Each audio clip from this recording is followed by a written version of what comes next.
శ్రావణ మాసాన్ని అత్యంత పవిత్రమైన మాసంగా భావిస్తారు. ఈ మాసంలో శివుణ్ణి పూజిస్తే కోరిన కోరికలు నెరవేరుతాయని భక్తుల నమ్మకం. అందుకే ఈ మాసంలో అత్యంత భక్తి శ్రద్ధలతో ఆ పరమశివుణ్ణి ఆరాధిస్తారు. సాధారణంగా పరమశివుడు అంత త్వరగా కరుణించడు. కానీ ఆ పువ్వులతో పూజ చేస్తే ముక్కంటి అనుగ్రహం త్వరగా లభిస్తుందని పండితులు సూచిస్తున్నారు. బ్రహ్మ, విష్ణు, మహేశ్వర్లు ఒకరైన పరమేశ్వరుడికి సోమవారం ఎంతో ప్రీతిపాత్రమైన రోజు. అందుకని భక్తులు ప్రతి సోమవారం తెల్లవారుజాము నుంచే పూజలు చేసి మొక్కులను చెల్లిస్తారు. అయితే మహాదేవుడి ఆశీస్సులు సులభంగా దొరకవు. పూర్వంలో కఠోర తపస్సులు చేస్తే తప్ప స్వామి కరుణించేవాడు కాదు. మరి మనం కూడా అలా చేయాలంటే చాలా కష్టం. అందుకే ఈ రోజుల్లో భక్తులు సులభమైన మార్గాలను వెతుక్కుంటున్నారు. స్వామికి ఏది ఇష్టమో దానిని సమర్పించి అనుగ్రహాన్ని పొందుతున్నారు.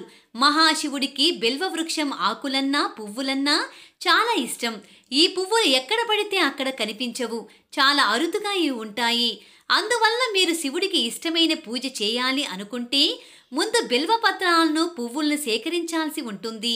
ఈ పువ్వులతో కలిగే పూజా ఫలం అంతా ఇంతా కాదని పండితులు చెబుతున్నారు.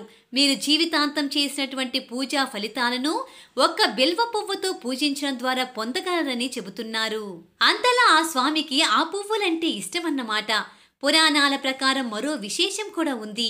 ఈ పువ్వుతో పూజ చేసిన వారు చనిపోయిన తరువాత కైలాసానికి వెళ్తారని ప్రతీతి.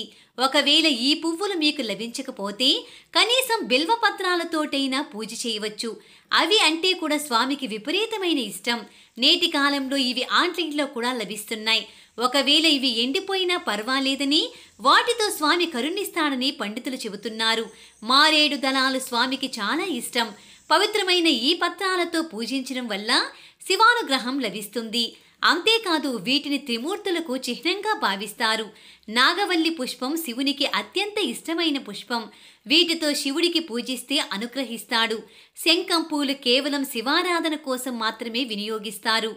ముదురు నీలం రంగులో ఉండే ఈ పుష్పాలతో పూజిస్తే దేవతలు ప్రసన్నమవుతారు. సంపంగి పువ్వుల సువాసనంటే దేవతలకు చాలా ప్రీతి.